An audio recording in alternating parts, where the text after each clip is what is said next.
শেখ হাসিনার বিরুদ্ধে যে সমস্ত মামলা চলমান আছে সেই মামলার সাক্ষী বাদী, এই মামলার তদন্তকারী কর্মকর্তা সহ মামলার সাথে সংশ্লিষ্ট বিভিন্ন লোককে হুমকি দিয়েছেন, থ্রেটেন করেছেন। এর দায়ে আমরা আন্তর্জাতিক অপরাধ ট্রাইব্যুনালের 11(4) ধারা অনুযায়ী আন্তর্জাতিক অপরাধ ট্রাইব্যুনালে আদালত অবমাননার অথবা আদালতের কার্যধারাকে বিঘ্নিত করার জন্য আমরা আবেদন করেছিলাম। সেই আবেদনের প্রেক্ষিতে আদালত প্রথমে শোকজ নোটিশ জারি করেন যে তারা যেন হাজির হয়ে তাদের এই বিরুদ্ধে যে অভিযোগটা আনা হয়েছে তার জন্য জবাব তারা দেন। সেই নোটিশটি শেখ হাসিনা এবং আরেকজন যিনি আসামি তার বাড়িতে, তাদের ঢাকা শহর এবং গ্রামের বাড়ির ঠিকানায় যথারীতি জারি করা হয়। তা সত্ত্বেও তারা হাজির হননি। এরপরে আদালত পরবর্তীতে নির্দেশ দিয়ে দুটি জাতীয় পত্রিকায় নোটিশ আকারে এটা ছাপার নির্দেশ দেন যে তারা যেন এই আদালতে হাজির হয়ে এই কন্টেন্টের রুলের ব্যাখ্যা দেন। তা সত্ত্বেও তারা হাজির হননি।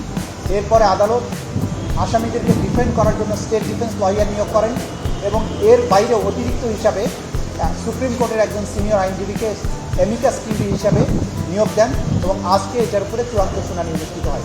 আজকে আন্তর্জাতিক অপরাধ ট্রাইব্যুনালের প্রসিকিউশনের পক্ষ থেকে আমরা আর্গুমেন্ট করি এবং এর বাইরে অ্যামিকাস কিউরি এবং স্টেট ডিফেন্স লয়ারও আর্গুমেন্ট করেন।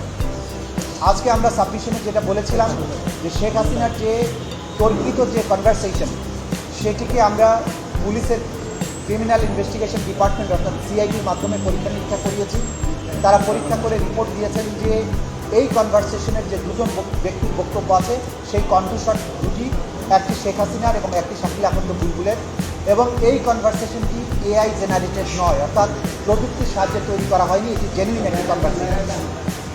এই কনভারসেশনটি প্রথমে দৈনিক কালবেলা নামক একটা পত্রিকার অনলাইনে এটা পাবলিশ হয় এবং পরবর্তীতে এটার উপর ভিত্তি করে নানান গণমাধ্যম নানান ধরনের রিপোর্ট তৈরি করে এবং তারা সবাই এই জিনিসটির অস্তিত্ব স্বীকার করে রিপোর্ট তৈরি করে।